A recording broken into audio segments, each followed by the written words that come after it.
They're improvised, meaning that layers will be added in at the last minute to give it more detail and to make it look more appealing to viewers. I guess this one they might have added too much and lost track of this mistake to happen, but you know what, I'll give it to the animators. I mean, it's pretty minor, but still, it's a noticeable mistake. As we get a glimpse into the real world in the Emoji Movie, we see the students as they're texting. We can clearly see that they're text boxes as they're moving around, but notice this one kid in the background with his alien emoji. In the last couple of frames, again, it's minor, I know, but in this scene you'll notice how the layers overlap one another and parts of the alien's head goes through his face. It's weird, but again, layery. It's just what it is.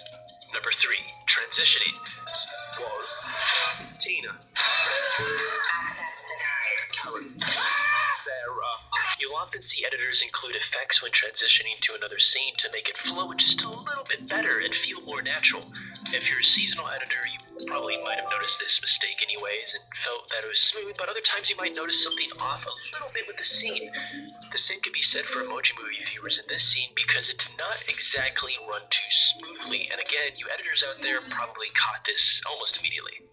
While High Five is giving random answers to Jailbreak about Alex, their human security question, we could hear them say names like Tina and Karen, and I guess the time when High Five was feeling uncertain about the name Lupita, the animators for this scene were feeling the same way. What I mean is that behind High Five we can see bits of fire pixels smoothly transitioning across the screen for the first few minutes. They begin to skip a few frames, meaning that the animators would instead copy and paste these pixels, making several layers of them and placing them in separate spots.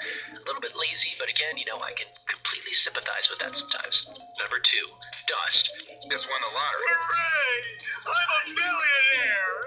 Only the crying emoji could cry about winning the lottery, but aside from the crying emoji receiving bad news outside of the 24-hour store in Textopolis, we can also see the other emojis like money eyes, the burrito and hot dog emoji, which is kind of making me a little bit hungry right now, the laughing emoji, and, well, plenty of others. So, it's a normal scene, right? Well, you would think so. But if you also notice the sweeper emoji in the shop, you can also tell, of course, that he's dusting off a small cloud of dirt on the floor. However, as we pan more and more to the left, we can see the clouds of dust are nowhere to be seen anymore. So either he's really good at doing his job, or the animators thought they could be lazy again and not really include another small detail for several more frames. Chili's took the burger, you love made it bigger. Now $6.99, this thing's half a pound. $6.99 for... This next video wasn't exactly on the top of my to-do list, but so many of you are asking for it, and I hope you know what you're getting yourselves into here. Here's everything you missed in DreamWorks movie, The Captain Underpants.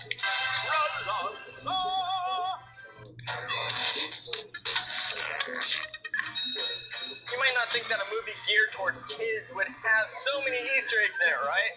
If you thought that, you were wrong. But I know you're better than that, so let's get right into it and point out all the Easter eggs. See that little shark grabber Tim used to spy on the little babies? I'm sorry, why are you showing me this? It's the same kind of shark grabber that George and Harold used to get into their little treehouse. And remember, at one point, Tim was wearing the number 1 shirt. This kid is also wearing the number 1 shirt. Do you think that's a reference to Boss Baby? I think so. But either way, that dinosaur right there, though, that's named Crackers, and that's a dinosaur from the comic novel book thing. Now, don't let this next Easter egg go down the drain. Toilet reference. Trademark! When the toilet starts breaking down and starts saying error, error, error, if you look in slow motion, you will see for a brief moment it says, David. Who's that? That's the guy that directed the movie.